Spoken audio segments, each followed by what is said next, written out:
What's up, my brothers and sisters? Welcome to the Fireground Fitness Podcast, where we talk about all things pertaining to life on and off the fireground. The views and the opinions expressed are those of your host and our guest. Today, our guest is Steve Orsini. He's a former Coast Guardie. He's been on the fire department for quite some time. He served in the East Coast and now in the West Coast. We talk about what it means to be an aggressive firefighter. We talk about firemanship and station life. We also talk about the Copper State F.O.O.L.S and the podcast that they're producing and what they're doing to influence and shape the Arizona Fire Service. It's a great podcast. We talk about all that stuff and so much more. Please enjoy. Steve, thank you for coming in and sitting down to rap with me. We've been talking about doing this for quite a minute here, and I want to talk about the Copper State F.O.O.L.S and some of the things that you're doing, and we'll get to that. But first, talk to me about who is Steve Orsini and like, where do you come from? You came in here with your heated jacket on, Not to out you to everybody, but you said your blood has thinned. Where did you grow up? Okay, so first of all, thank you again. Thank you for having me on your show. Oh, hell yeah. No, so it's funny. I actually came across real quick. I came across your show by accident when I was on the job out here in the gym because it said Fireground Fitness, right? So I'm thinking that. All right, I'm going to get some tidbits, right, on I'm in the gym. Right, get swole. And I think, I can't remember, it was a gentleman from Phoenix Fire that was on one of the heavies, and he's just talking about firemanship and everything else. I'm like, oh, this is cool, and it got me hooked. So to be here, thank you, and I'll get off my little soapbox about that. So, first of all, thank you, and I appreciate you listening, and it's always good to have a fan. I got one, at least one. Yeah, no, huge fan over here. But with all that said, so been in the fire service now for almost 18 years. I got hired January 2006 back east in the Baltimore region. Is that where you grew up at? No, so military brat. So we moved every 2 years. All my family's from Philly, every single, and it's a typical Italian, Roman Catholic. No one moves, no one ever leaves, right? Mm-hmm. So you get to the point where the grandkids take over the grandparents' houses, rinse and repeat. So it's generational, which is super cool, but my father joined the Coast Guard, went to the academy, so he was an officer way smarter than me. My son picked up his intelligence. I didn't. But so we moved every 2 years, mostly up and down the East Coast, never ventured out here on the West Coast at all.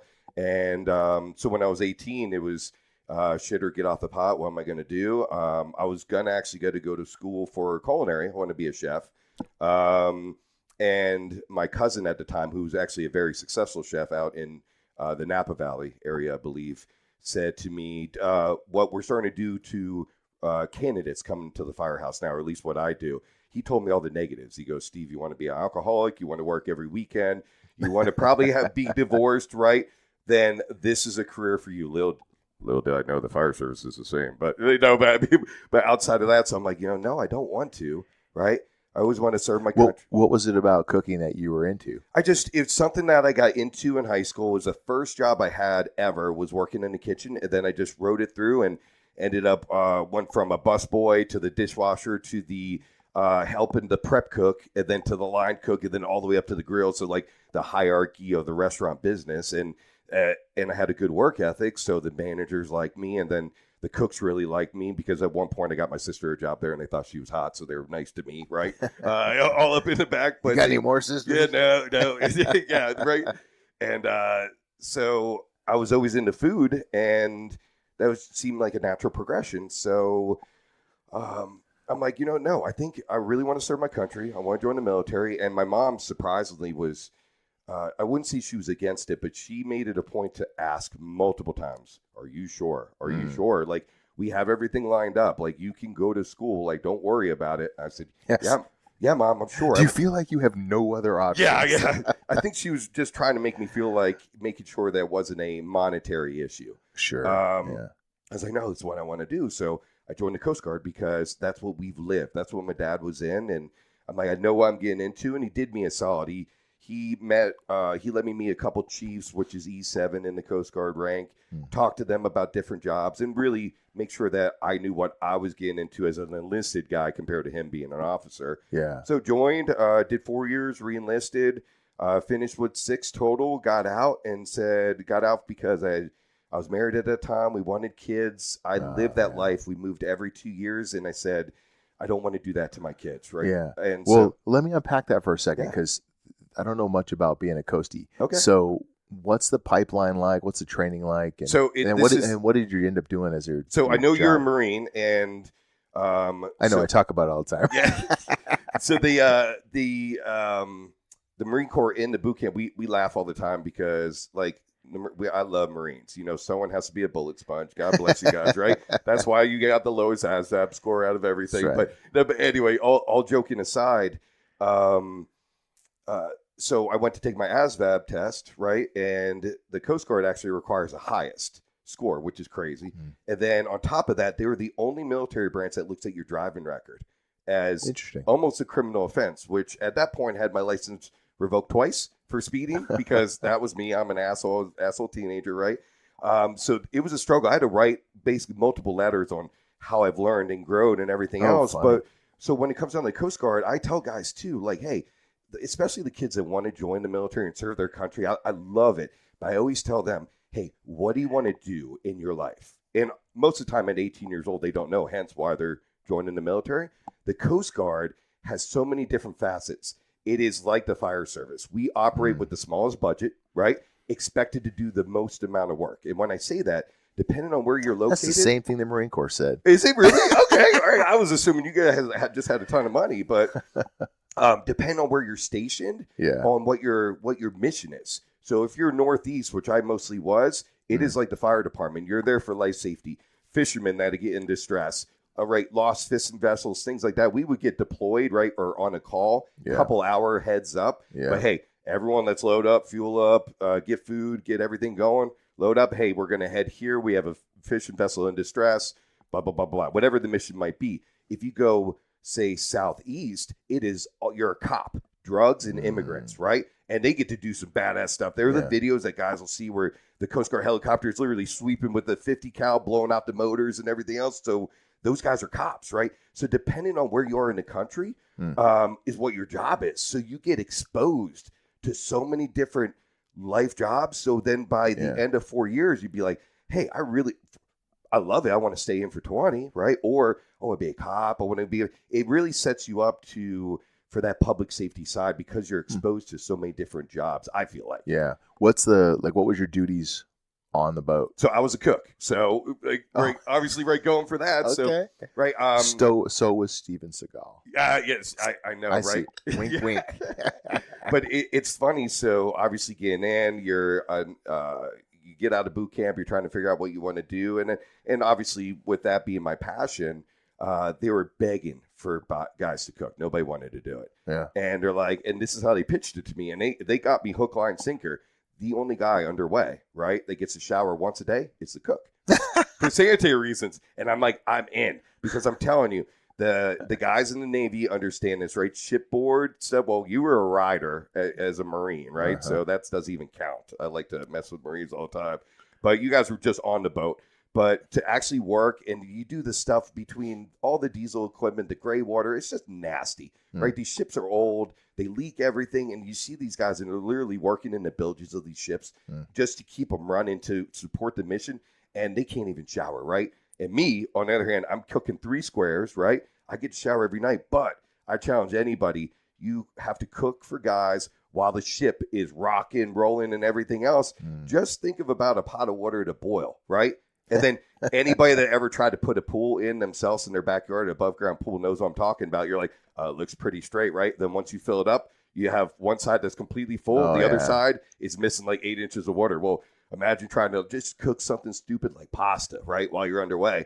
But the nice thing, again, about the Coast Guard is, so I'm a cook, right? My buddy's a mechanic. My other buddy's a boatswain's mate, which is the guy that drives the boat. But we do a boarding.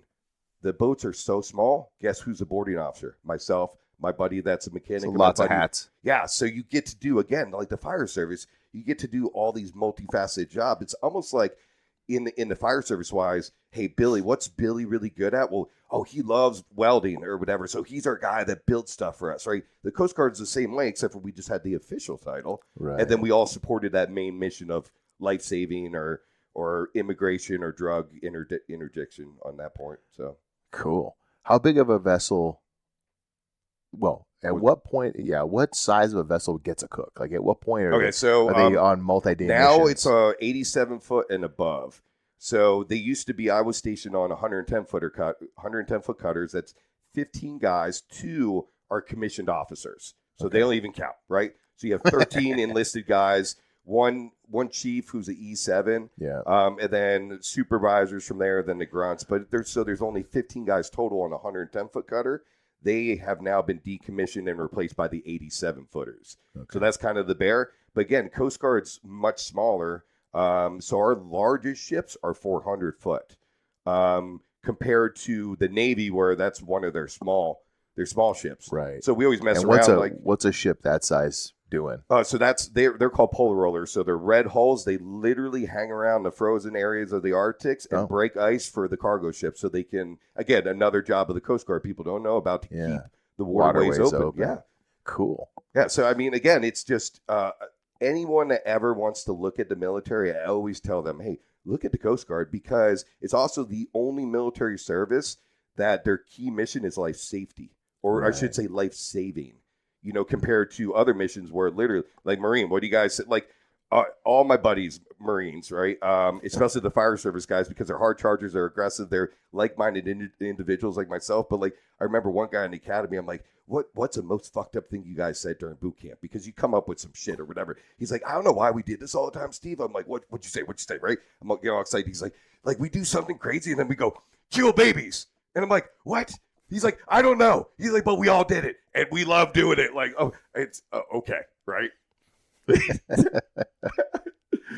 I'm thinking of the expression that comes to mind is life takers and heartbreakers. See, I like that. That's it. I've never heard of that before. Life takers, heartbreakers. I love it. Yeah, we like to think we're pretty special. Yeah, you guys are special. Yeah. You know. So you did 4 years, and then you got back on the land and dried off. I did. So I did a total of 6 years. So I did 4 years. Oh, 6. Yeah, 4 years, re-enlisted for 2. And then I get out, make it to, my last station was the Coast Guard Yard in Baltimore, Maryland. And it was because I was on a vessel. It's a 2-year billet, which means that you're there for 2 years. I had 6 months left on my enlistment. They knew I wasn't re-enlisting, and they said, we have to send you somewhere.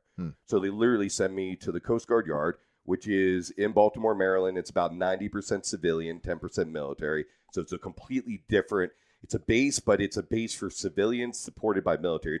What do they do? What do the civilians do? So all the Coast Guard ships would go there. It's a dry dock. So they take them out of the water and they just rehab everything. Copy. So all contractors, and then again, more like support staff. Think of it like the academy setting when it comes down to those are the military lots guys. More admin folks. Right. So they end up sending me to the E Club, right? And I'm literally doing jalapeno poppers and chicken tenders and serving beers and getting tips. And I'm like, hey, guys, I'll stay if I could just do this. I was a freaking bartender for 6 months. I'm like, this is awesome. I go to work at 4 p.m. I leave at 2 a.m. I get to talk shit to the guys. I'm like, this is great. But then I get out and I'm like, oh, fuck, I didn't think this through. Right. Like, all I knew is I wanted to start a family and be home. And you were married at that point? I was married, yeah. I was married for a couple of years at that point. We were saying, hey, we want to have kids. And I didn't want to be gone for months at a time. Yeah. But I'm like, oh, crap, what do I do? So I'm a fucking smart guy. I'm going to tell you why, right? So I went back to 5-year-old Steve and said, what did 5-year-old Steve want to do? Air Force pilot? Fuck that up. I joined the Coast Guard, right? Right. Fireman? Cop. So I literally, in the Baltimore region, I tested for fire and police, got hired by both. The fire academy started 6 months before the police academy did. That's how I made my decision. Hindsight, obviously, I just got really lucky. I was meant to do this fucking job. I just didn't know it at the time. Yeah. So I literally got in, like, we always asked why. I did it because it was accidental. Like, I'm like, hey, I'll fight fire, I'll shoot bad guys. I was 100% happy either way at that point in my life, but I really wanted those benefits, that guarantee, that brotherhood again, that military camaraderie that I hated so much for so long, but wanted to get back into it immediately as soon as I left. Yeah. And I kind of feel like retirees do that too. They're like, dude, I'm done. And then a month later, they're like, fuck, I miss it, bro. That's the one thing they miss is the guys. Yeah. And it was the same thing. I'm like, I need that. So I get hired out back east, right? Baltimore region, great fire department, large size of your last department. So you're talking major metro. Yeah, 500 plus square miles, 460 of that's touchy mortar somewhere. Chesapeake Bay, everything else. And so busy department. Got to cut my teeth. Great system. Worked under. I was very lucky that off probation, I got assigned to a super senior lieutenant. He was at the busiest engine company in the entire place, single engine company, and he was so respected. 35 years on the job. It was great. His name's Donald Pumphrey. God bless him. He passed away, unfortunately, 2 years after he retired. But he was my dad in the fire service. And it was just, he took me under his wing from day one, saw something in me, and it was great because it didn't matter where we arrived. And I just told you how large the area that we covered was. So we would go to a second or a third alarm fire. That was a 20-minute lights and sirens response. Get on scene, engine 8, hey, engine 18's on scene or whatever. Literally call them out on the radio, over on the radio. Donald, come to the command post, right? Come on, boys, let's go. And we follow them, and they would literally be like, Donald, I don't know what the fuck those guys are doing. Get in there with your boys and put the fucking fire out, right? And I'm like, that's the dude. That dude is who I want to be. Yeah. Like, he's in it. He has mad respect from all these chiefs, right? He gets to work, but he loves it. Like, he chooses to be in that position. He could go anywhere he wants to and retire, but he wants to just literally get his dick beaten for the rest of his career because, and he would say it all the time, like 42 different stations. I mean, it was from the farthest north to the farthest south was like a 2.5 hour drive, right? He would tell guys, we were always up north where it was busy. South was slower. He would tell guys like down south that would razz him up, be like, hey, listen, you might work for the fire department. You don't work for the same fire department I work for. Like, he was very prideful about that call volume. And I'm like, that's the dude. That's who I want to emulate my career after. So it seems like you really got a lot from watching this guy and being around this guy. And what's like one thing that you picked up from him that you really can pin down? You're like, this is something that I learned working for this guy. The passion of the job. So no matter what call we went on, he was freaking stoked. And he always had a smart comment no matter what it was. So it's like we would go into that nursing home, right? Or that assisted living. And as soon as you walk through that door, we all know the smell, right? And he'd walk in and the first words out of his mouth is loud as you do, minty fresh, right? And just smiling and just walking on through. So just and I say, so the love and passion for the job. Yeah. So that call, nobody likes to go on. The dude didn't mind. Like, he's like, hey, it's part of the job, right? This is what gets me the jobs. And he would always say, hey, this is doing our pecking order for the fire gods, right? We do a good job here. They're going to pay us back in a little bit this evening. So just the passion for the job. And then he didn't play any of the games. So it was a straight shooter. If you were a hard worker and a grinder, he would teach you whatever you want to learn. There was nothing, you didn't have to earn the time with him. He knew immediately just by your work ethic. He'd watch, and then he realized if you're a hard charger, he would just start interjecting himself. Let me show you something, kid. Let me show you something, kid. That's right? Awesome. And he was just, like I said, an amazing, literally my father in the fire service. I feel like he made me a man. The military made me so I wasn't an asshole anymore because I was an asshole teenager growing up, right? Got some responsibility. Then he taught me how to be a man. I mean, I had my, like, he saw my first kid. Like, he watched me get married. Like, all these things, like all these life events he was part of. So yeah, you were about what, 25? 25. Yeah. So 25, 24 when I got hired, 25, somewhere around there. So it's just really coming into my own and trying to figure out, who I am, and more importantly, what kind of man I want to be. Yeah. Yeah. How long did you stay there? So 11 years total. You'll actually just shy of 11 years, promoted through the ranks. So went from fireman, engineer, lieutenant. I was married, I told you, at the time, and my ex-wife now, so now everyone knows how that worked out, right? Yeah. My ex-wife now had a ton of medical issues, and the doctors pretty much been telling us for years, you guys really need to relocate to an area with like little to no humidity. Mm-hmm. So he's telling us, hey man, Arizona or New Mexico, something like that. Well, again, I just told you I could have retired in about 9 years. Yeah. So I'm like looking and I'm like, babe, like, no, like, let's stay. And then like, I'm watching her slowly digress, and my kids are young, and I'm like, can she survive 9 more years? And I'm like, no, she can't. So I'm like, let's pull the trigger. So what do I do? Right. And that's tough because we all know the fire service is very hierarchical and you have to, there's no laterals, you're starting from the bottom. Exactly. So what do? I'm like, well, let's look at Arizona. Yeah. So I literally fly out here. And what do I know? I know Phoenix, Arizona because of Brett Tolliver. We literally had multiple different training scenarios because of his line of duty down. Yeah. So I'm like, so I've heard about, I know Brunacini. So one of our neighboring fire departments, I don't say neighboring, but in the general area that we would do large events with, Fairfax, Virginia. It's funny. So they would say, we are a sister department of Phoenix. And now knowing how Phoenix operates and how Fairfax operates, it's a total lie.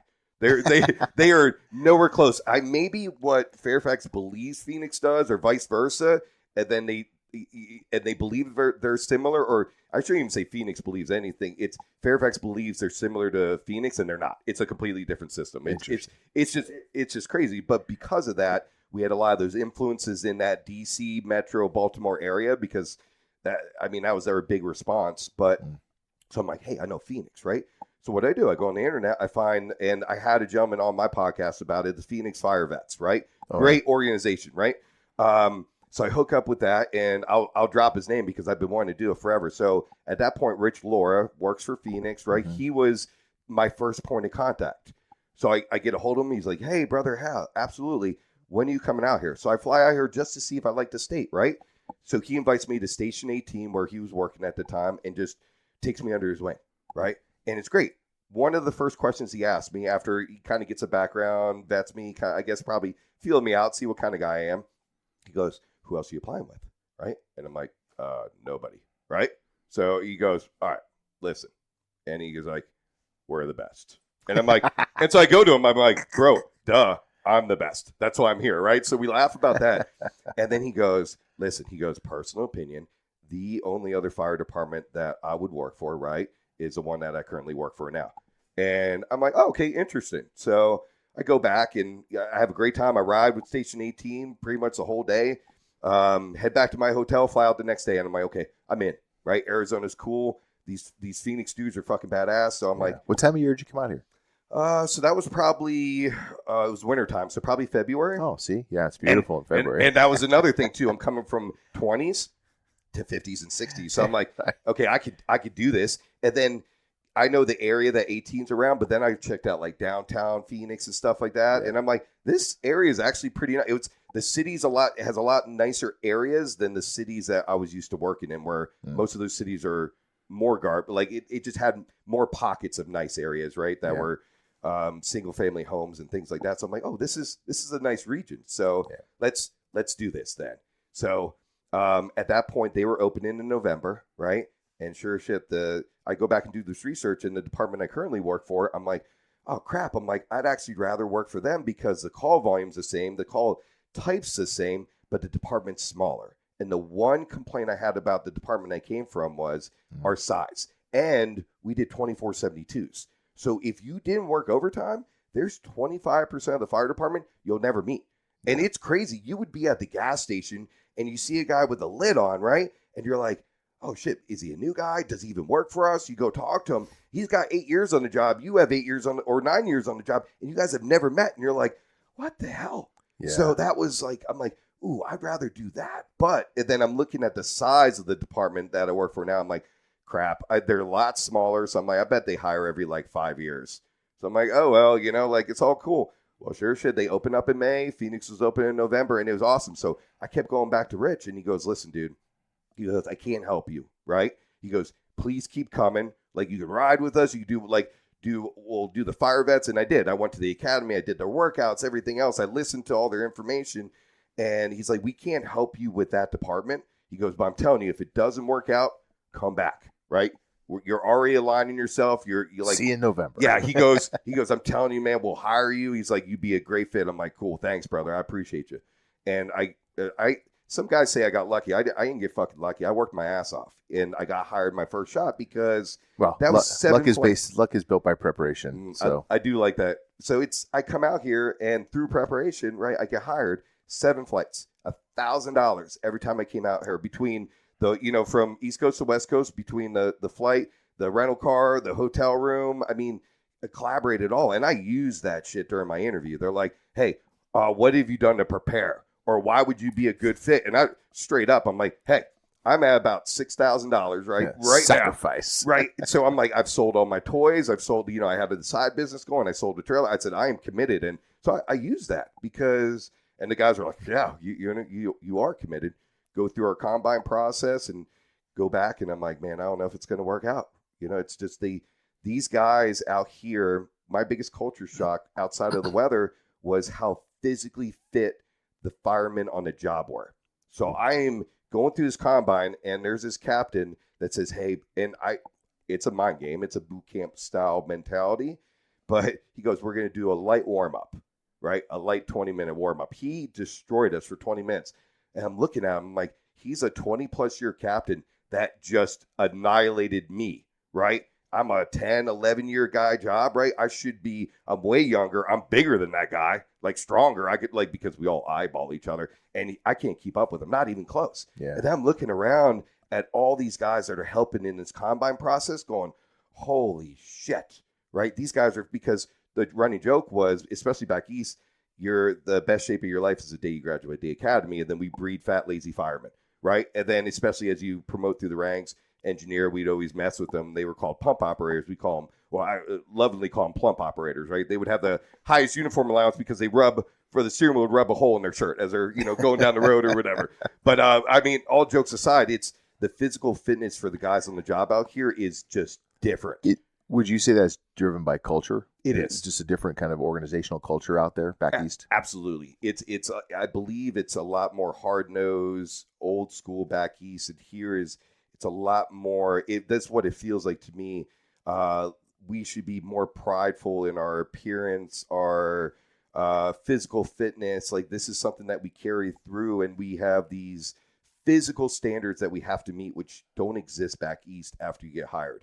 You'll get a physical, but what are we checking for? We're checking for heavy metals. We're checking for cancer. We're checking for diabetes, the basic stuff. We don't have, not like it is here where we're doing a stress test, a bike test, going through a movement and flexibility. That's unheard of, right? And we do it every year thinking it's normal. That's not normal across the country. Yeah. Across the country, literally, unless you're a hard charger, you don't have to work out after the academy. You can just run the calls and do the job. And you can see a lot of guys reflect that. And you can listen to podcasts from any other dudes, and they'll even say, hey, man, I got in that rut, right? I let myself go out to the academy, and about year 6, 7, as soon as I promoted lieutenant and started, running the crew and realizing the guys were running circles around me, I was like, shit, I gotta do something. Where I feel like here, it's built into our culture. So it's a rarity. You go to a firehouse in any of these cities in the valley, and the guys aren't doing a skilly in the morning. Right. Different departments all across the valley, and they're all kind of doing the same thing at the same time. Yeah. Because again, it's like I believe it is built into our culture for sure. Yeah. Yeah. So that was probably the biggest culture shock when it came out to just the appearance and the physical ability that I was going to have to make sure I maintained. So, I told those guys back east when sitting around the kitchen table, they're like, hey, how'd it go? I'm like, I don't know. I'm like, all 30 guys went. I said, all 30 guys deserve a job. I'm like, it was that hard. And they're like, what? It was hard for you? Because I was like the 10%. You're the one guy who's out there training. Yeah. I'm like the 10%, that they maintain physical fitness and take pride and stuff like that. And they're like, oh my God. And I literally did. I sat at the kitchen table and pointed. I said, none of you motherfuckers would get hired with that fire department. They're like, really? I'm like, yeah, it's that hard. And then, through preparation, like you said, I got the phone call, and then I've been out here loving life ever since. Yeah.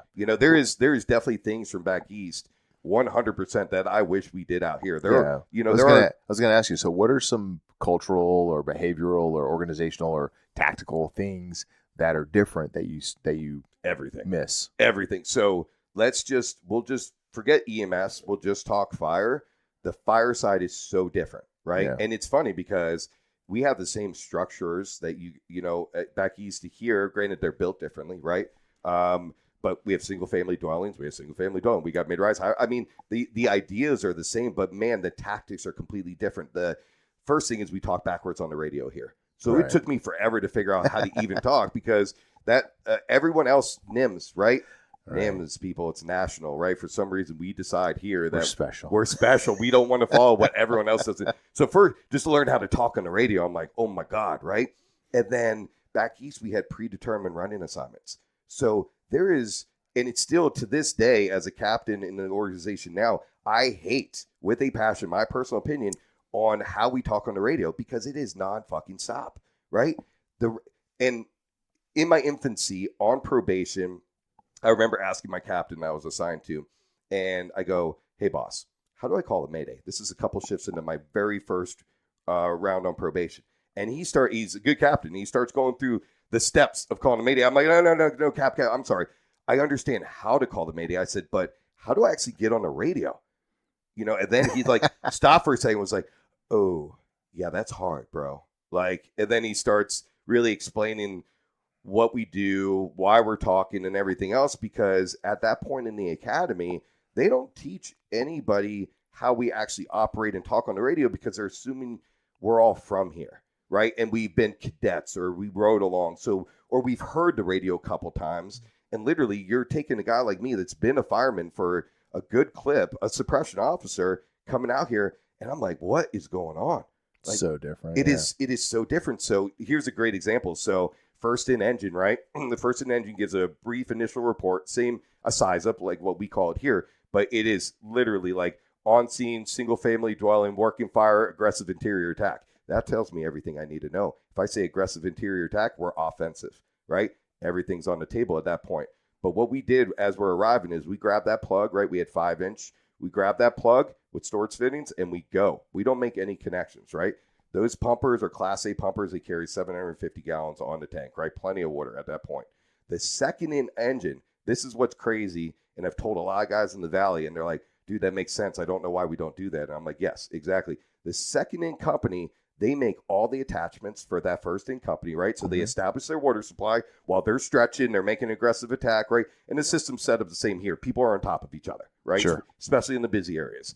So you have plenty of companies coming. So that second in company, they make all the attachments. Their crew attaches to that first crew, right? So the officer is running it. Now that second in officer is assuming command immediately, right? So that first in officer gave a brief initial report, but never assumed command. He has it because he's the first one there. So legally, it's assumed. Right, it's assumed without having to say it because he's the first arriving suppression officer. But then on the radio, he assumes command, the second one in, does a 360 because now he has the time to do it, right? Because his crew is currently working. And then at that point, I can say, so if it's you and I, right, you come in second, you can say, shit, I'm supporting Steve's plan. He went through the front door, right? The bulk of the fire is on, the Bravo side of the structure, east side, whatever you're going to use for lingo-wise. The way he's entering with the appropriate line and the water supply, I support that. We're good to go, right? Mm-hmm. Or you do that 360 shit. There is a crap ton of fire coming out the rear. He went through the front with light smoke. I'm going to pull him, redeploy him around the rear, right, with my crew, and then go to work from there. First in ladder, ladder's a building. And when I say ladder's a building, it is a prideful thing for ladder companies to empty the bed. And it's to the point where it's such an extreme, which is ridiculous. And I know this is ridiculous by saying this, but this is a prideful thing, a traditional thing. Like we would throw a 35 on a single story floor just to empty that part of the bed, right? And it's stretched all the way out, right? You can do a slip and slide down it or build like a water chute for like what we used to learn for diverting water for high rises and stuff like that. But I mean, that was the key though. But because of that, every single house fire you went to, if you had to bail out a window, you knew for a fact there's a ladder there. Always. Then second ladder was assigned too. They would go with the rear, right, and ventilate if necessary. Third engine would, we'd call them park and play. So literally, they would park out of the way. Everyone, including the engineer, would suit up, and then they would be the RIC team or whatever, or get an assignment if needed. And are those assignments assumed? Yeah. So depending on when you arrive, that is your job. Right. So I don't have to tell you anything on the radio because as you're looking, you're like, okay, we got dispatched as second, but then we arrived first. So we're assuming first arriving company things. The only thing that messed up the system, and it was a rarity. So in the infinite wisdom of the fire chief at the time, decided quints were the wave of the future. They're not, right? But with the quint idea, when the quint got there on scene first, The only difference, they would just have to say on the radio, hey, Quint 23 to alarm, we're going to be, right, the attack pumper. So then they knew to supplement with another ladder company coming, right? We just called them trucks. Yeah. And then they would assume that engine rolled. So that was the only hiccup in the system. But it was great because guess what? No one said shit on the radio. When the chief got there, he would assume command immediately from that officer. The officer would find his crew, get reattached, and everything went good. The good news about that is it's the radio's open for bad news. And we say it all the time, right? Bad news only. But you don't know, especially with that type of building construction. I had seen firemen multiple times, right? Through the front door, right into the basement. But there was never a mayday because it happened quite often. Ground ladder, right into the basement. Fireman walks right back up. Hey, by the way, do not emergency traffic. Do not go through the front door. There's a big hole. We're going to go around the other side, right? But it wasn't a big deal because it was a common thing. But you could relay all that information on the radio, no problem. It does still, especially as a suppression officer now in the system, it terrifies me if me or one of my crew members has to call a mayday because I don't know if we're going to get the information across the radio that we need to get. Right. I just don't know. I don't know if we have enough radio discipline here in our system because we're used to talking on the radio so much to be accountable, right? I can be accountable. I tell recruits all this time, I don't need to, right? I need to either hear you, see you, or touch you. Not all three, just one, right? So if one of those things, you're accountable to me. I know where you are. We're good, bro. Right. But like my personal opinion, I believe we overdo the accountability by the talking on the radio. And because, thank God, knock on wood, we're very good at our jobs and we don't have a lot of maydays. But if things were to transition, which I believe they're going to in the fire service, everyone says fires are down. I disagree 100%. The fires are more dangerous now, and they're starting to increase the past several years because of stored energy and EVs, right? And we're even overhauling things differently too. But I mean, so fires are not going down, and the guys that tell you that, right, or they tell you it's an EMS department, don't worry about that stuff. Fuck those guys, they're mutts, right? We don't talk about, like if you're not willing to take advice from a guy, you don't listen to him, right? Don't. There's something when it comes down to.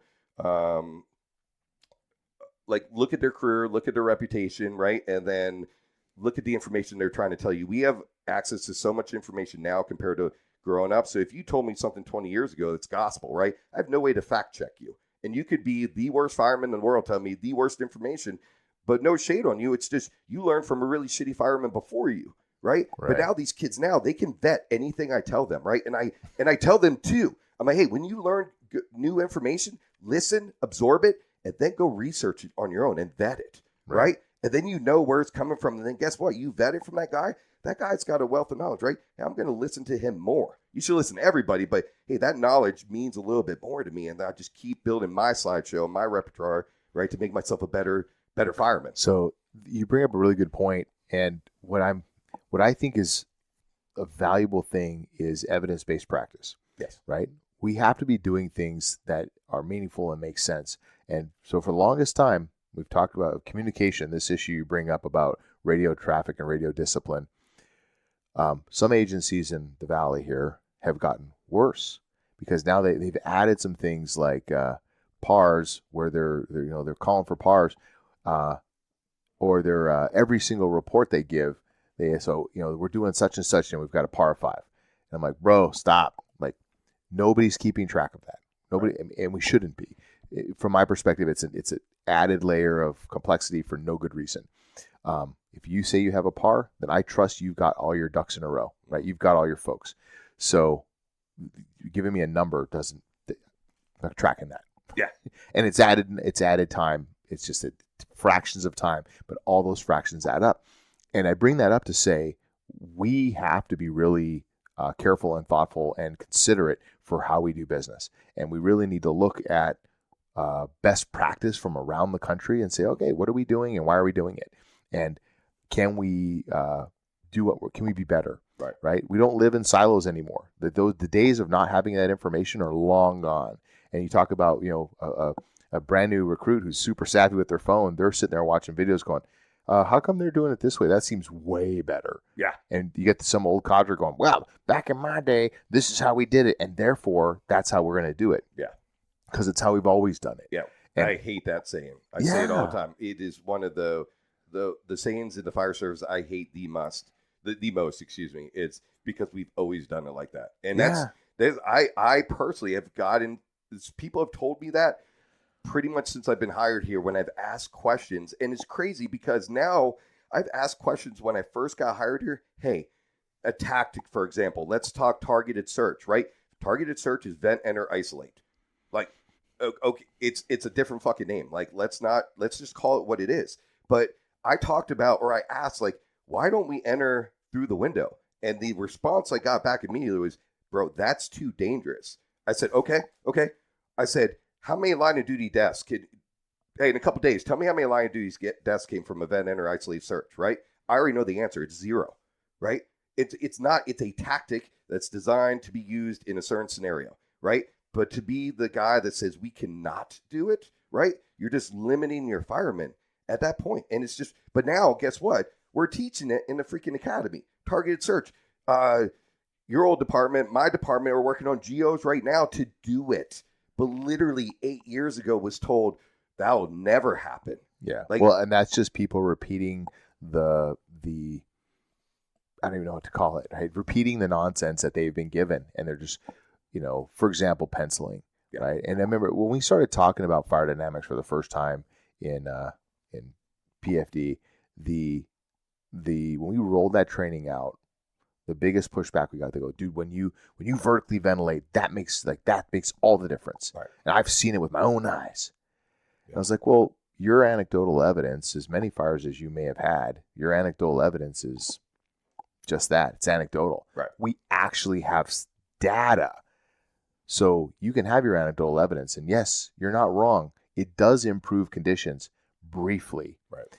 And so we'll get into the fire dynamics right now, but that's one of those things where we have to take our anecdotal evidence and be curious about maybe I'm not all right. That's okay, right? Because we were just told these things in the academy, and they become gospel because we were being told them during our most formative years, yes. Right? And so we're like, yeah. When I go in the front door, I poke a hole and then I pencil the ceiling, right? Because I want to control the thermal layer. I don't want to just knock it all over the place. Yeah. I don't want to disrupt the thermal layer, which don't actually really know what's happening, but we're basing that off of all this anecdotal evidence. And the same thing. You can't do that. Hey kid, you can't do that. You'll push fire. Yes, you'll push fire. Not even that. Like, and you tell them, like, really, it's like, hey, it's happened to me. Hey, bro, it's happened. I've been there, bro. Like that asshole over there, he pushed fire on me one day. Like, I've heard all those things, right? Yes, and then now, like, there is no such thing as pushing fire. Right. But again, in my infancy and these are senior guys I'm looking up to. I'm like, oh, fuck. So I'm repeating the same thing because that's what they teach me. Right. And guess what? I'm teaching the next guy. And now and that's a fire service. So I believe now we are doing a much better job of making sure we have the correct information. But more importantly, we're staying on top of the trends of what could be more efficient. Like now we're just saying, let's increase our efficiency. And not only, I'm not going to show you one way to do something. I'm going to show you 10 ways. And then I'm going to empower you to use any of those 10 ways you want to by your training level and what you feel comfortable with and what you are the most efficient with. Because the way I search or my tactics is going to be different than the way your tactics are because our bodies are built different. You have more experience than I do. The building setup. I mean, there's so many different variables, but to say like, hey, we're going to crawl on our hands and knees, right? And build that training scar on every single fire, right? But that's how we were trained. Right. So it's just one of those things. So I think we're doing a really good job in the fire service within the last couple of years of really increasing our knowledge base, but increasing the amount of slides we're allowing guys to have in their slideshow now, where before you're allowed 1 or 2 slides and that's it because those are the ways to do it. Now, dude, I don't care how you accomplish it. I just need you to get that accomplished right now, effectively, efficiently, safe, as safe as you can. And then it comes down to like when we were talking about the safety culture, I did want to hit on one thing because I say this a lot and I truly mean it. So, but I think we just for the record, we talked about that before I hit record, I think. We were talking about it, right? Yeah, we were. Okay, so we were talking a little bit about. No, it's okay. We were talking about safety and how there's these polar swings in the in that people are so safe that you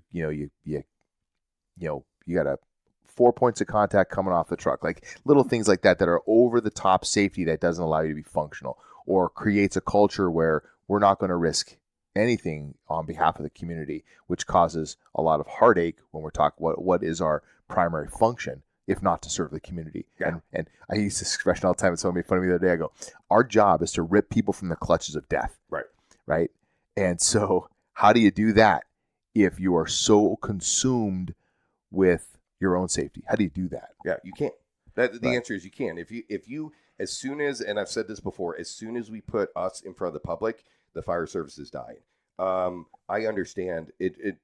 As being a suppression officer, it would kill me if something were to happen to one of my guys. Yeah. Right. Or even and just any of my friends in general. Right. I don't wish harm on anybody. Right. I don't want any of my guys, anyone, any fireman in the country to get hurt, killed, maimed, whatever. But knowing the fact that we did sign up for this job, and what I like to tell guys, I'm like, hey, listen, if you are very, very aggressive at the forefront of that fire, you're going to deem it safer quicker.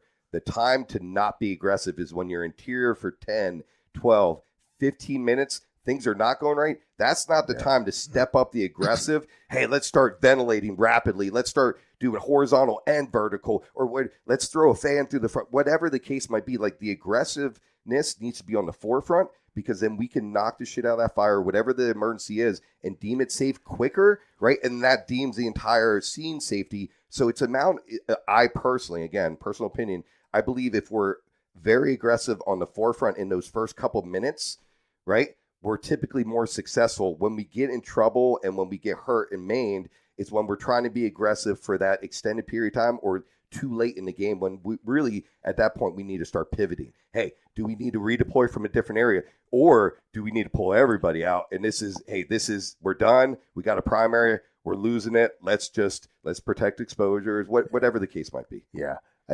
Aggression is about intelligence. Correct. Right? You can't be aggressive and not be thinking. And I'm thinking back to when I played football in high school.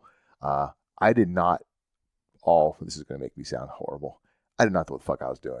Right? Okay. I was not a smart football player. I was physical, very aggressive. Oh, great. Right? And I would fly to the ball. Right? That's all I knew how to do. Mm. But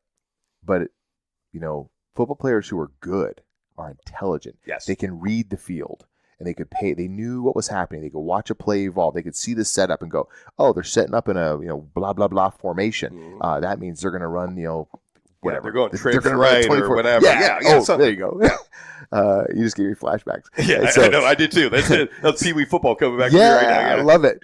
So I think about that in terms of like being capable as a firefighter, right? You can be aggressive, but if you're aggressive without actually having the KSAs to be effective, then you're useless to me. You need to be very aggressive off the fire ground with your training, your preparation, your studying, and your sharing of knowledge with people, and the growth of your organization, so that when you get on the fire ground and it's time to go hard, you actually are being effective with the application of your tools.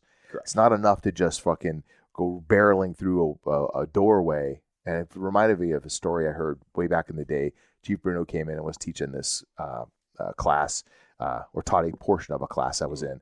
And he told the story about when he was a fire captain, and he walked through the door, and there was a firefighter literally chopping a hole in the wall with an axe. And he's like, "What are you doing?" And he's like, "I don't know." But I don't know. He's like, "So here's this firefighter. I'm fucking shit up. I'm having a good time." Yes. Here's a firefighter just destroying this house with no real function. But he's like, "I got to go to work and do something." Yeah. And so that's always stuck in my head as like this idea of where customer service came from, right? Yeah. Like, let's leave the house in better condition than we, yes, it's being attacked. It's being torn up by fire, but let's not add more damage to the property. And so I don't even know if that's a real story or not, but he told it, and it just it left this idea in my head that when we are being aggressive, it has to be applied correctly in order to be effective. And safety, can we talk about safety is born out of our capacity. If we don't know what the fuck we're doing, then we are inherently unsafe. Correct. So our ability to be effective is directly correlated to our skill set. So train, period. End of conversation. If you're sitting in the stratos, if you're just hanging around the firehouse working on special projects that you've created, okay, well, then this idea that you're a savage firefighter, I don't want to hear about it. Yeah, no, you're not. You're not. In your brain, that's all it comes down to. I tell guys, I'm like, it's not difficult. Hey, you want keys to be a successful fireman, right? Let's go back to super basics, right? Understand, and you can mind gem this. You don't even have to be on these calls. Whatever you do on the fire ground has an equal and opposite reaction, period, the end. So no matter what you're doing, it's going to affect that fire, positive or negative. But the only way to be that aggressive fireman, right, is to understand what that's going to happen and how to mitigate it if it's a negative, right? So I use that example when we start talking about vent enter search, right? So as soon as I break that window, right, what do we know from all the UL studies, right? Flow paths. I have created a flow path. I understand this, right? But to mitigate that, my first task is to go in the window and close that interior door. What have I done? I've now isolated a box with inside the box that's burning, right? I've created a safe space. So I've mitigated that flow path, right? Did I create a flow path that's a negative thing for what we're doing right now? Absolutely, 100%. But you're managing it. But I'm managing, yes, exactly. Like you say, managing your risks. So it's just understanding what is the reaction of this aggressive nature that I'm going to take, right? Yeah. And can I mitigate it, right? Or is it positive? If it's negative, can I mitigate? If I can't mitigate it, is it worth that inherent risk? If it's not, then, but again, like you're saying, that knowledge base is what makes you a good aggressive fireman. Yeah. Because you've been in the system for a long time. I haven't been in for nearly as long, but when I first started, we were running around breaking out every single window.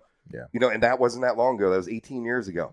And I mean, we were going into a garage fire. We went through the front door and put out the garage fire from the interior of the house, right? We'd open the man door. And it's funny, like you see videos now that guys will rip people apart on the keyboard or whatever, like, because they've done that, or they open the door to take a quick peek or whatever, and then the video stops and they just assume they went interior with this ripping garage fire. I'm like, I love to stand up for guys like that. I'm like, first of all, when was that video recorded? And then where in the country? Because that could be their tactic at the time. And all these guys that are like yelling about stuff like that, I'm like, all you motherfuckers did that once, right? And now you're going to tear that guy apart or whatever, or you never did it because you've never been a real fireman, but whatever. Yeah.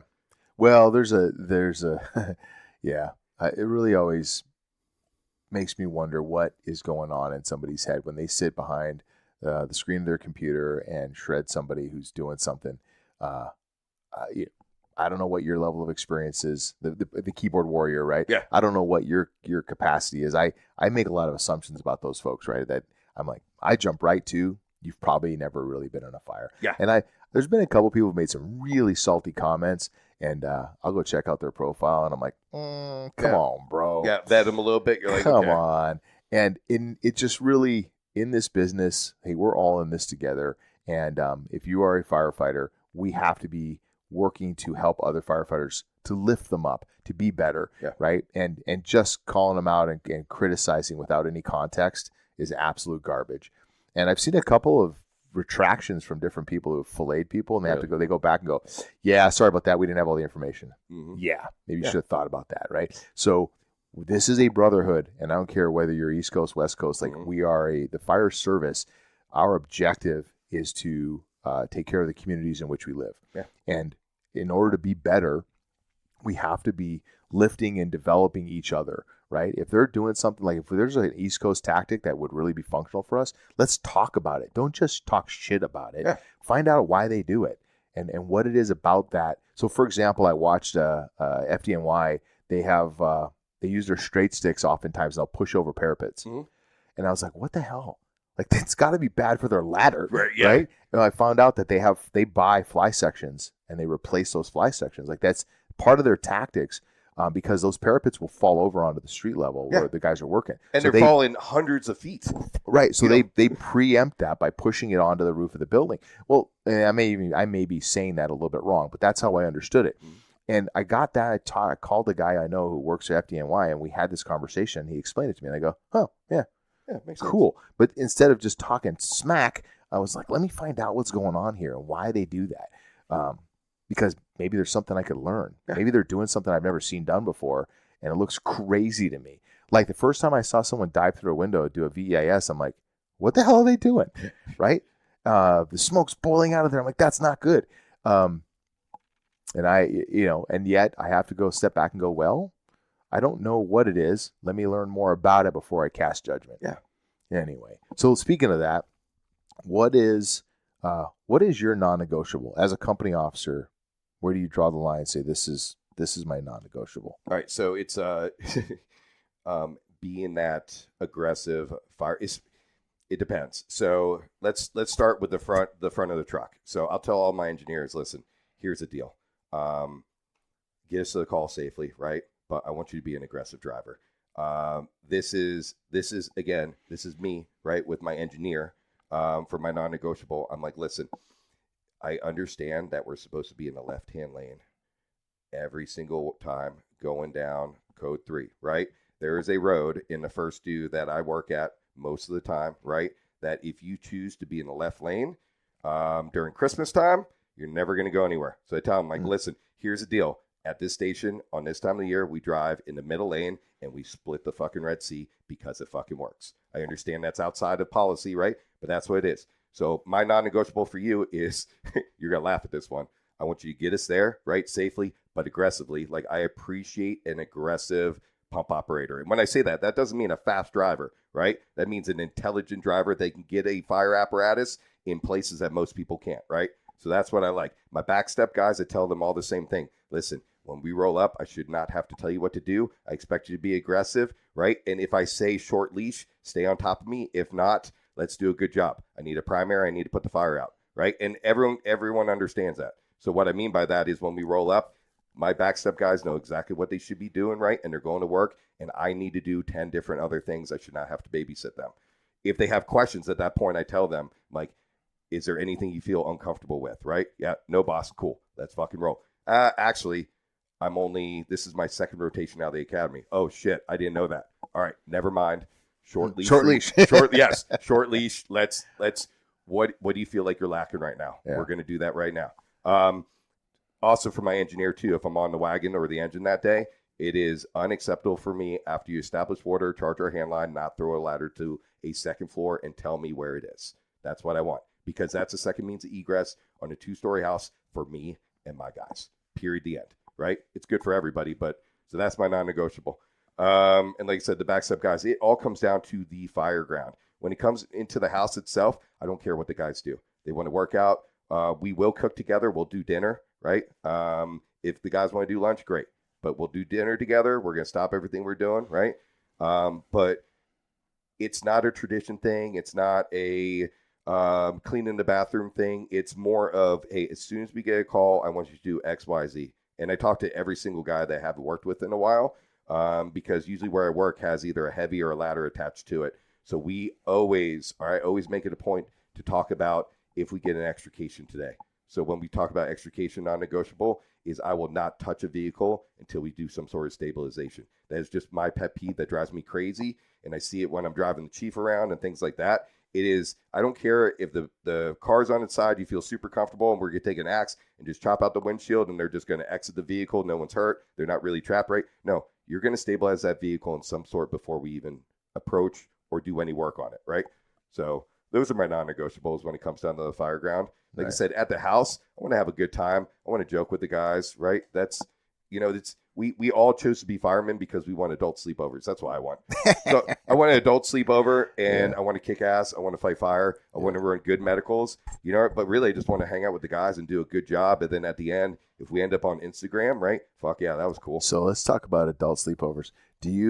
How do you feel about all the individual dorms that we're building nowadays? It's funny because I hear podcasts across the country and everyone says it's the death of the fire service, right? I disagree because as you were, I was raised in common bunks. Yeah. So trying to fall asleep before that large engineer that snores like a champ, right, was always a challenge. So literally you're running when you get back to the station, back to your rack, to try to be like, go to sleep before he starts freaking, and we would have freaking toilet paper rolls stacked up next to the bed so you can start chucking them to try to get them to roll, like the common bunk room. And we had females in our department too. And it's funny because they're like, oh, we got rid of the common bunks because of females. Like, no, we had females. There was never an issue. Right. I think the issue came down to stuff that happens in rooms. started happening when people got their own rooms because now they had doors with locks compared to a common area that you can't hide in a common area. But I understand. Like, I appreciate the idea that if a guy's having a tough day or he's getting ready for a promotional exam, he has a space where he can literally separate himself. Yeah. But of course, we're firemen, we ruin everything. So you'll have guys that'll hide in their room all day. And that sucks. Yeah. And that is the death of the fire service. Yes. Right. And so to me, that's a leadership problem. Correct. Right. 100%. Company officer needs to manage that. If your guys are hiding out and like, I don't know what's going on with my crew. We have no camaraderie or whatever. Yeah. Well, change that.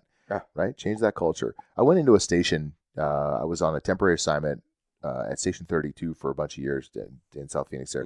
And for some reason, they had set the dinner tables up in a row. The way this kitchen was laid out, it was really weird. So we sat like elbow to elbow. So if you wanted to talk to a guy, you had to like look down the table. It was really weird.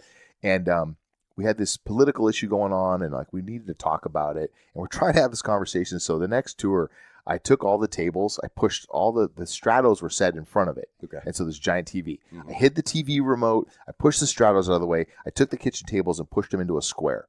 Brought the chow to the table, set it in the middle of the table. We sat there for 5 hours. Nice. Uninterrupted. We didn't get a single call. It was fantastic. But we ate until all the food was gone. And then we sat and talked.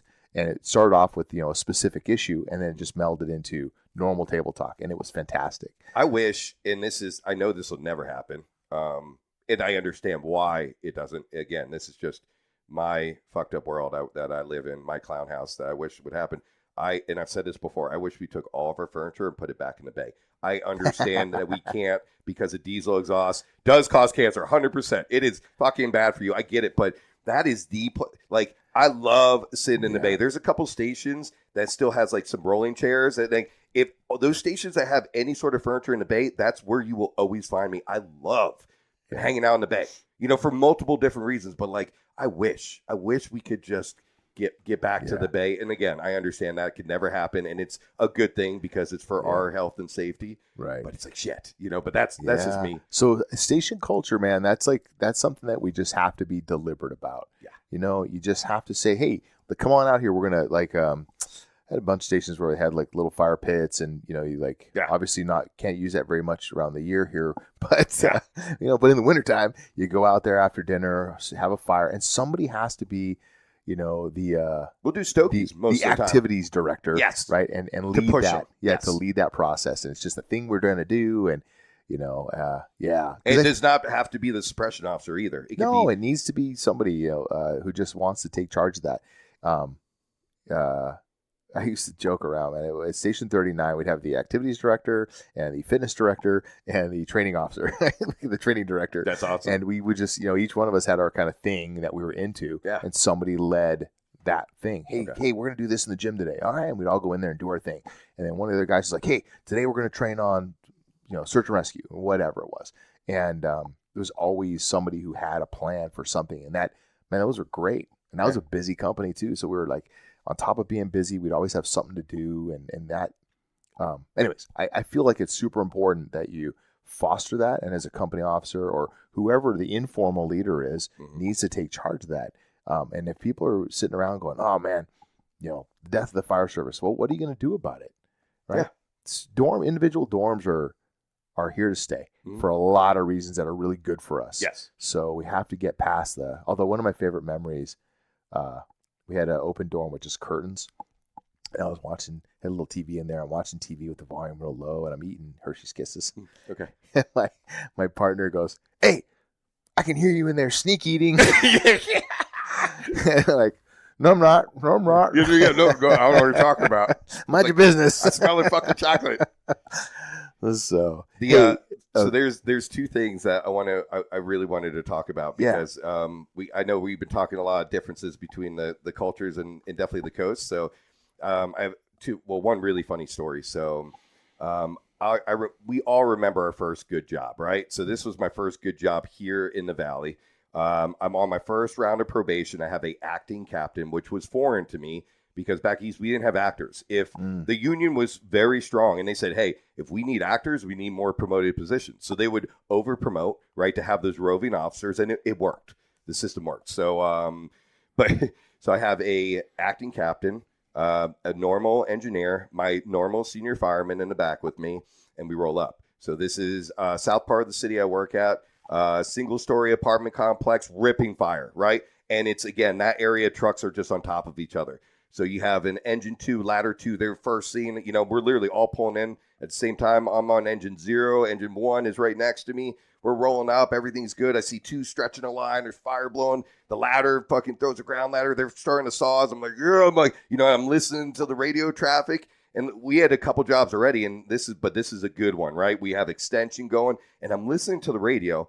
And now, so the first in engine's working. The first in ladder's working. And then I hear our sister engine that came out of the same house, engine 1, gets assigned exposures. So in my brain, I already know what we're going to do. We're going to back up the attack, right? So I as soon as I hear the engine get assigned, we still had the packs in the cabs at that point, and I opened the door to leave, right? And I'll never forget, and I've told this story to my senior fireman that was on the truck with me that did this today, doesn't even remember. And I told him, I'm like, bro, it wasn't a moment in your life. This was a moment in my life, right? Yeah. But I go to leave, and he grabs my pack and stops me. And I turn around, I'm like, what? Right? He goes, where are you going? I said, I'm going to go help out engine 2. He goes, you can't fucking do that. I'm like, why not? They're getting their ass kicked, right? He goes, you have to wait to be assigned. That's freelancing. I said, I just told you where I'm going. It's not freelancing, right? Like it was so awkward to me. I'm like, I'm going to tell you, like, and sure shit, guess what? 30 seconds later, what's our assignment? Pull a second attack line. We back up engine 2 or whatever. So I don't say anything for the rest of the shift, right? It's not my captain. It was an acting captain. It's my first round of probation. Next shift, my captain comes in. I'm like, hey, Cap. I'm like, can I bend your ear? Like, can I go to your office? He's like, yeah, Steve, you okay? I'm like, yeah, I have a question about last shift. He's like, oh, okay. So we go in his office. He closes the door. I'm like, all right, so do we treat acting captains different than regular captains? And he's like, no. Why? What do you mean? I'm like, and so then I break down the whole call to him. Everything I just told you guys, right? And he starts laughing, right? Because in my brain, the only thing that made sense was the guy was an acting captain, so they don't trust him yet. So we had to wait to be assigned.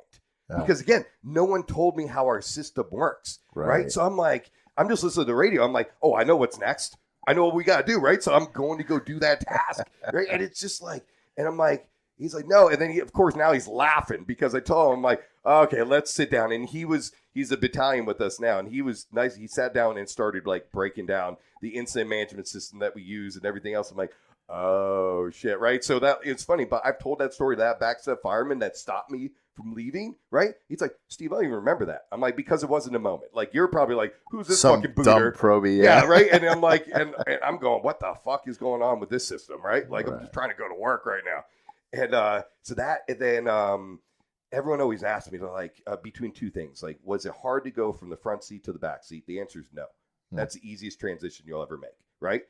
I went from having responsibility to I just have to do what my boss tells me to do and kick ass. This is easy, right? So zero, best job in the world. Yeah, zero issues transition from the front to the back.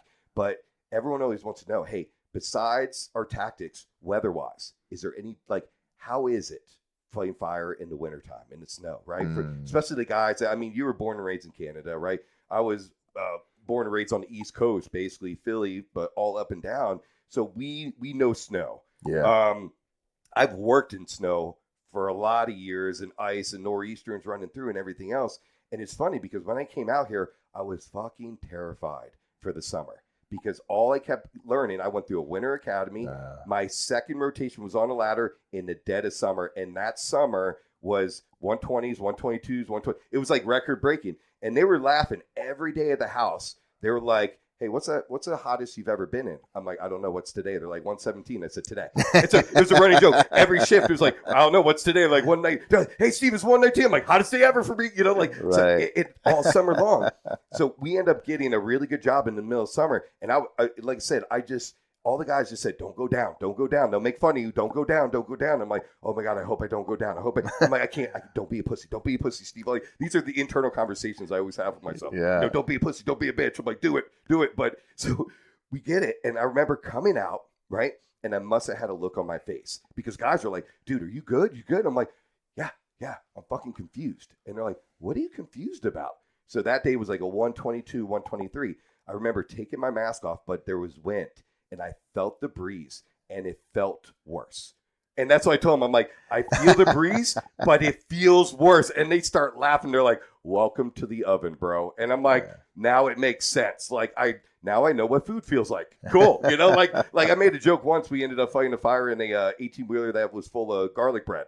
And there's fire like rolling out. I'm like, oh my God, I'm garlic bread as I'm interior on the trailer, knocking it down. But I'm like, holy cow, so you're right. It's a freaking oven. But I'm like, but the look on my face must have said everything because they're like, you good, you good, you good. But I was fucking terrified to go down after going through that experience. When everyone talks so much about how bad it's going to be. Yeah. It's just, you're hot. So like I tell guys, especially here, I'm like, listen, yeah, fighting fire here is miserable, right? It's hot. It's uncomfortable, everything else. But I will take this over fighting fire in the snow all day, every day, because our heat doesn't require more work. You know, back east, if it's a long lay, guess what? Every single piece of that freaking supply line is going to be partially frozen by the time we rack it up, if not completely frozen. Or when we're breaking the storage fittings, they're frozen, so now they're snapping, right? Yeah. It's all getting loaded on a stake bed. We're going to resource, right? We're getting all brand new hose when we're done after we just worked for 3 hours in the snow, getting our ass kicked, right? And then we're going to hang all of our hose in the hose tower, right? And in a couple of days, we have to replace it all out. But forget that. So we start the shift. You're shoveling, right? You shovel to get out of your house. You shovel your neighbor's driveway because you're a nice guy and they know you're a fireman, right? So you're like, oh, I'll shovel Grandma Smirkins real quick. She's like, thanks, honey. I'm like, absolutely, have a great day. You go to work, right? Then guess what you do? You shovel the freaking front apron and your back apron, right? All freaking day long. And of course, the systems are all the same. We run more medical than fire everywhere across the country. So you run 10 medical runs prior to. Guess what? They don't shovel. So you shovel and pass for the gurney every single time, right? And then you do catch a job. Guess what? Now you're trying to find the hydrant. You're shoveling out the freaking hydrant. So it's just like work after work after work after work. And then it's just like it creates so much extra work. I'm like, I will take the heat over the cold any day. Like the guys that haven't had a chance to fight fire in the snow, it's freaking hard. Like it's just your regulator freezes open. You slip and fall. I don't know how many times or how many guys we would retire on back injuries because of that bullshit mattress fire at the apartment complex. Every quint, every engine leaks, right? So it's a nonsense fire. We deploy a line or it's put out by a can, right? But we made that entire parking lot an ice skating rink. And now these boys come walking out, whoop, whoop, you know, head over heels, right? Johnny with 18 years on the job now can't freaking walk. His back's fucked up. Now he's on the medical. It sucks, you know, but it's the nature. I mean, literally in the academy, they would teach you how to walk like a duck, right? To teach you how not to slip. Like that's a thing, you know, that we don't have to deal with here. Like you don't have to teach guys how to walk on ice here. Yeah. It's crazy. So I appreciate you sharing that with me, man. It's funny how just the difference. There's certain things that certain pain in the ass that you don't have to deal with. And, when you think about how miserable it can be, how hot this summer is, going out at 3 a.m. for a call and you walk out into the bay and you're like, oh my God, it's so hot. Yeah. And then you go back, and this is my little complaint. I remember coming back in all sweaty and then trying to get back in bed. And I'm like, disgusting. Yeah. You're like, I feel horrible. Yeah. And that was, I remember being taught in my infancy here out in the valley. I remember someone saying to me as senior captain, like on a 962, hey, by the way, Steve, if we get a patient that's on the ground, we need to get them off the ground ASAP. And literally my first question was, why?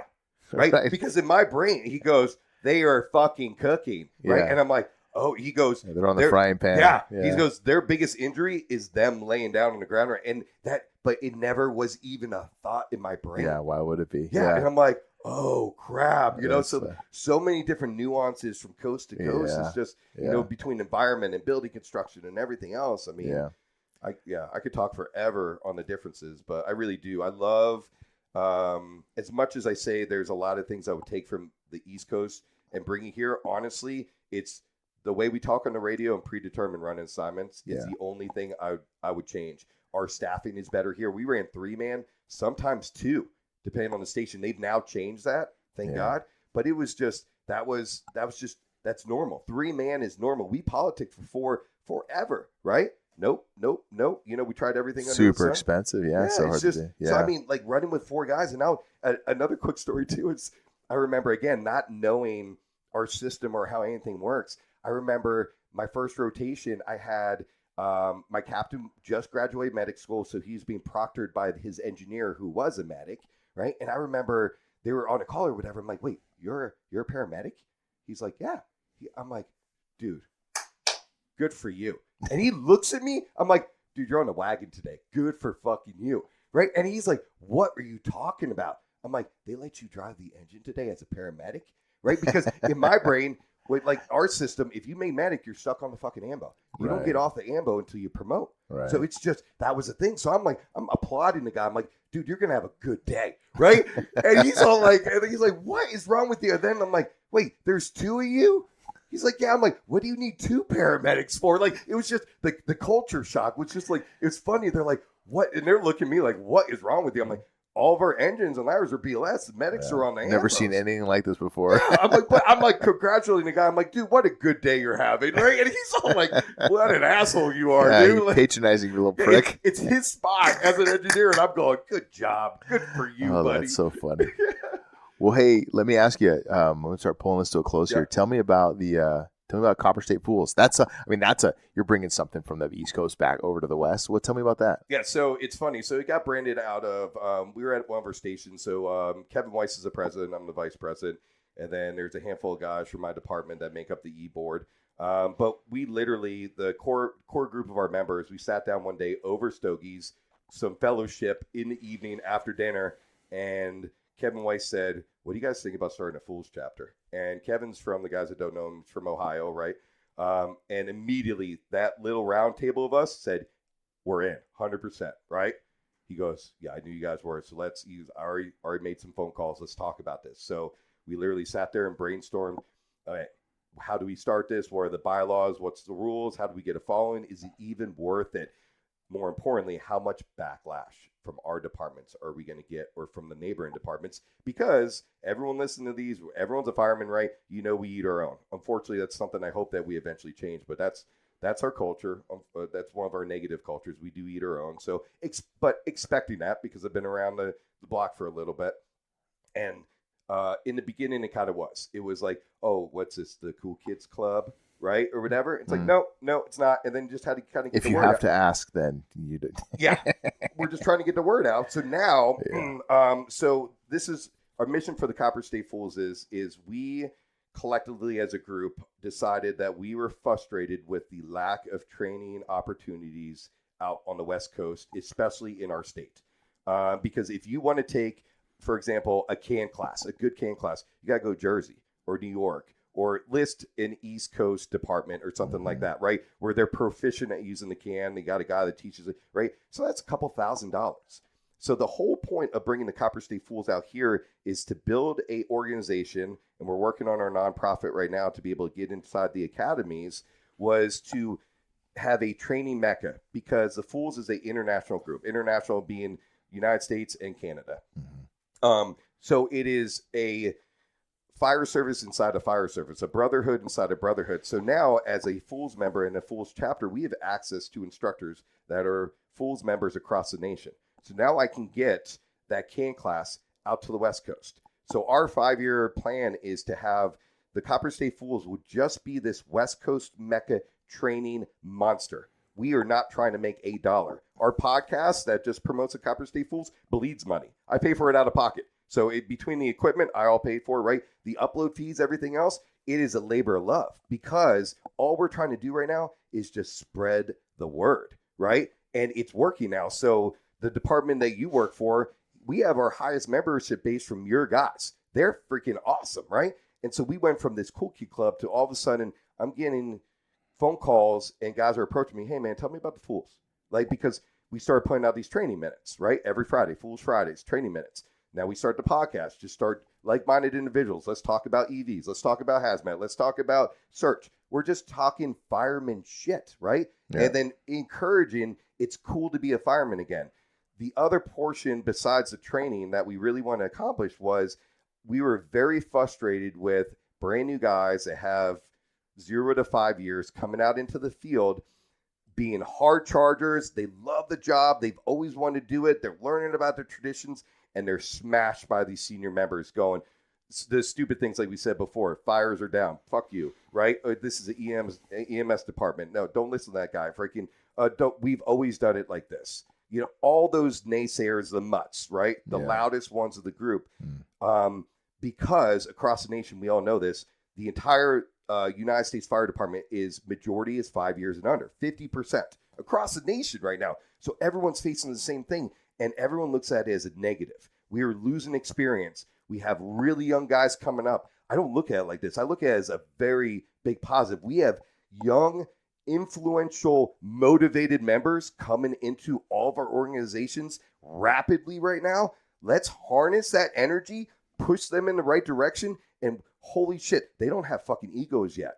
We could build, what you can accomplish without looking for credit or having your ego get involved is endless. And these kids are here, but instead of harnessing it, we're smashing them. So we as a Copper State F.O.O.L.S and the Infinity Group said, listen, you cannot join until you're off probation, and that's to protect you, right? You can come to meetings. You don't ever have to become a member to come to our meetings or anything like that.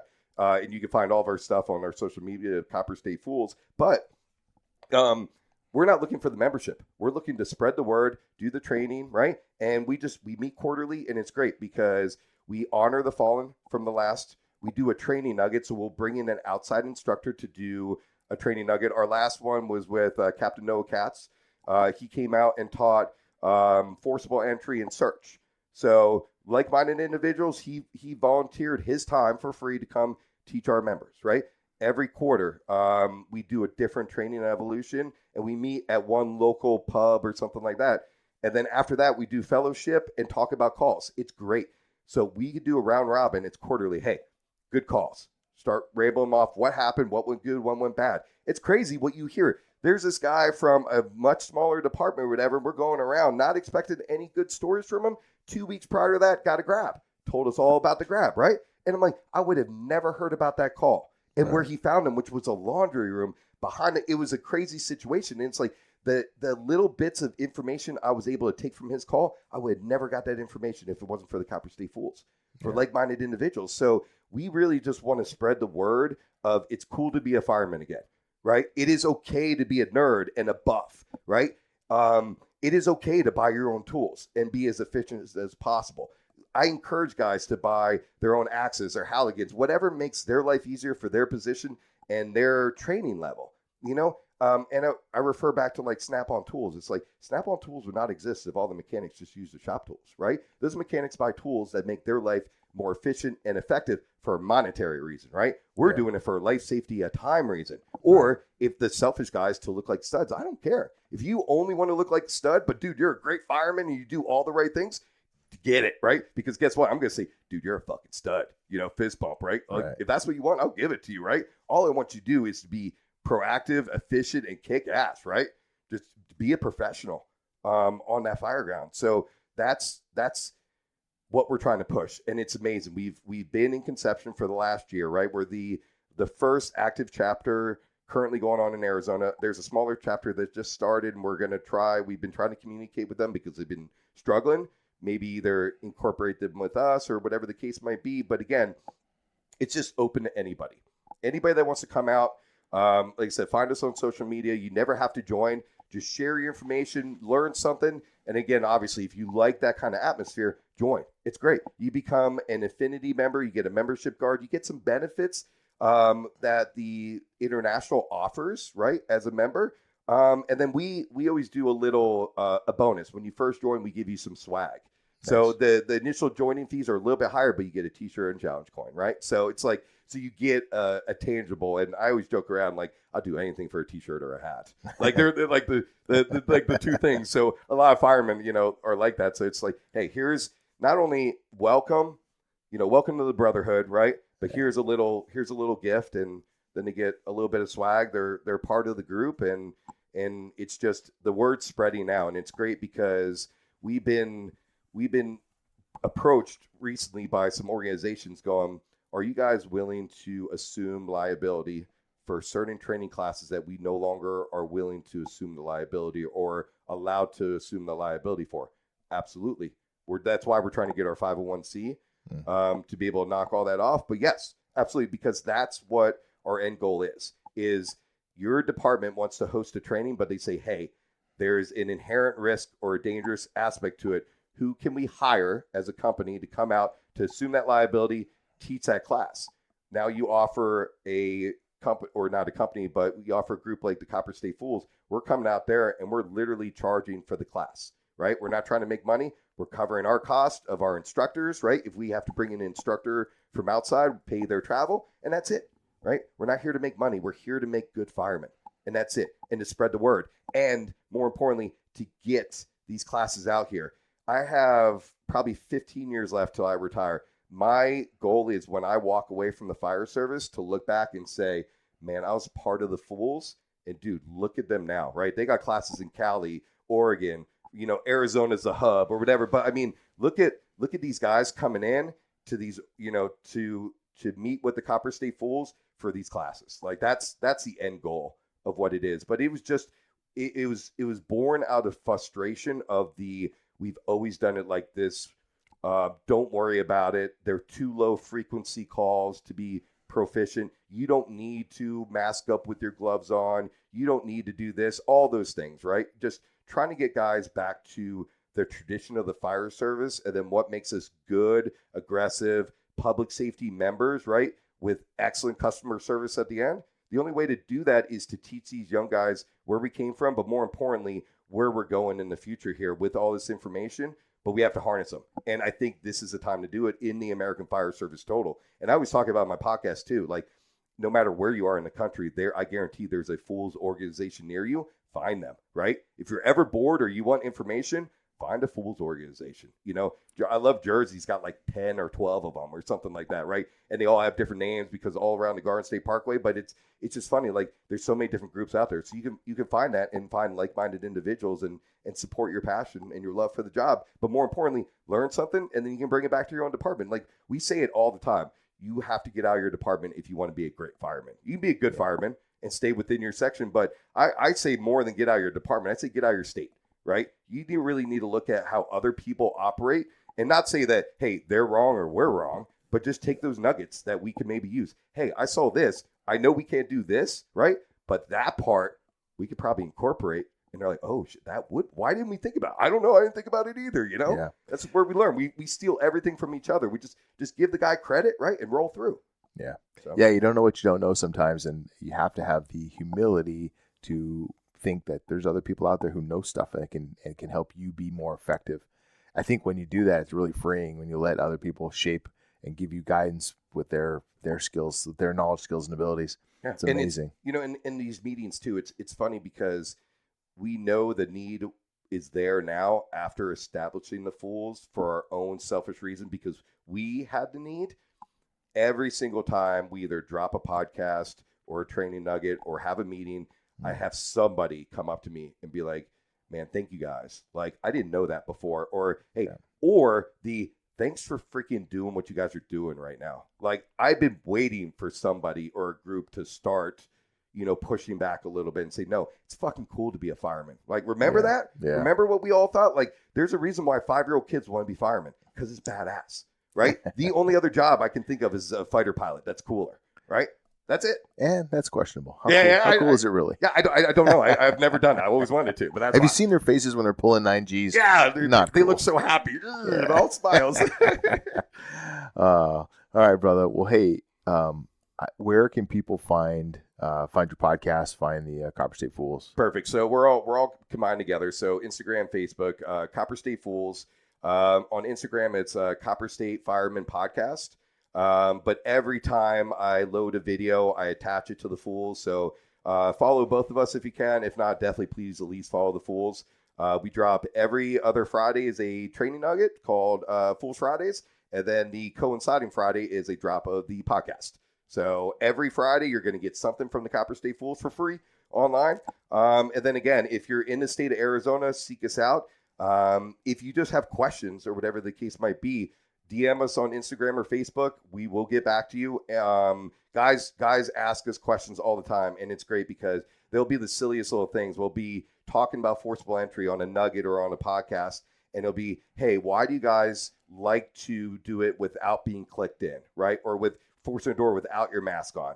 And the response is always the same. It's, hey, do what you like to do or do what you're efficient with, but this is why we choose to do it, because it takes away that scope of field where all of a sudden the blinders are on because you put a mask on, and even the best fireman, that limits your field of view, right? And then we can go down low, do a live fire layout without a mask on if there's effective grab, be able to make that grab without compromising time. So it's a couple different things. Like we're like, hey, we're not telling you how to do something. We're just giving you another option.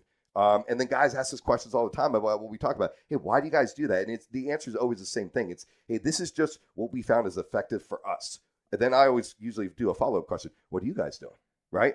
And then compare the two. Like, oh, hey, you could take something from what we're doing in there. Right? And it's just all fellowship. Right? It's been very positive so far. I hope it continues to be positive. But if it's, if we get negative Nancy's, whatever, like I said, I always tell everyone on the podcast, I started in the beginning, I always end at this is my opinion. And it's not that your opinion is wrong or whatever, but sometimes I just might not give a fuck. That's okay. And you don't have to give a fuck about my opinion. Right? That's okay. It's okay to disagree on stuff, right? It's cool. Absolutely. Right on, brother. Well, hey, I appreciate your time and appreciate you sitting down and rapping with me. Yeah, no, this was awesome. No, again, thank you very much for your time. All the listeners, again, too, please reach out to us, Copper State F.O.O.L.S and Copper State Firemen. And again, this is like literally, I came out to the Valley, I found your podcast, and I've been itching. And if I wasn't so much of a little Sally, I would have reached out to you a long time ago, and be like, hey man, I want to get on. But I'm like, no, I'm a nobody. I just want to listen. So it's an honor and a privilege on my end for sure. So I appreciate you, my brother. Right on, man. No, thank you. Bye. All right, folks, that's all we have for today. Thank you, Steve, for your time and talents. Hey, folks, if you are enjoying this podcast, get on over to Apple Podcasts, subscribe, rate, and review. That helps drive traffic over here. And, of course, also get on over to Instagram, Facebook, like and follow the Copper State F.O.O.L.S, support their organization. They're doing great stuff to try to shape and influence training and firemanship in the Arizona Fire Service. If there's anything that we said or that we talked about today that is a nugget for you, take that, imbue that, go out, train hard, study hard, become the firefighter that you really think your community deserves. They deserve somebody who's excellent, who's really hard charging, and who is a professional. Be that guy. Go on out there, get some.